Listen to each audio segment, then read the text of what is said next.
పోగొట్టుకున్న నాణెం మరియు నిజాయితీ వ్యాపారి. కథ.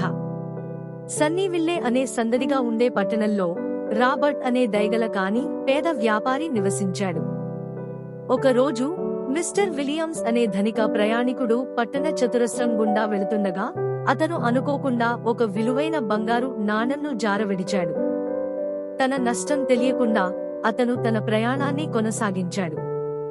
తన చిన్న దుకాణాన్ని ఏర్పాటు చేస్తున్న రాబర్ట్ సూర్యరశ్మిలో నాణెం మెరుస్తూ ఉండటం చూశాడు. అతను దానిని తీసుకున్నాడు. అతని గుండె వేగంగా కొట్టుకుంది. అతను ఈ డబ్బును తన ఆర్థిక సమస్యలను పరిష్కరించడానికి ఉపయోగించవచ్చు. కాని అతని లోపల ఒక స్వరం గుసగుసలాడింది, ఇది నీది కాదు.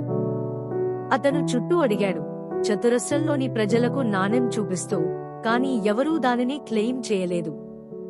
అతను వేచి ఉండాలని నిర్ణయించుకున్నాడు. గంటలు గడిచాయి మరియు సూర్యుడు అస్తమించడం ప్రారంభించినప్పుడు మిస్టర్ విలియమ్స్ ఆందోళనగా తిరిగి వచ్చాడు. మీరు బంగారు నాణెం చూశారా అని రాబర్ట్ని అడిగాడు. అతని స్వరం వణుకుతోంది. రాబర్ట్ నవ్వి నాణెంను అతనికి అందించాడు. ఇది మీది, సార్. నేను ఇక్కడ కనుగొన్నాను. మిస్టర్ విలియమ్స్ ఉపశమనం మరియు కృతజ్ఞతతో మునిగిపోయాడు. అతను రాబర్ట్ యొక్క నిజాయితీని ప్రశంసించాడు మరియు అతనికి ఉదారంగా బహుమతి ఇచ్చాడు. రాబర్ట్ యొక్క సమగ్రత గురించి వార్తలు పట్టణమంతా వ్యాపించాయి.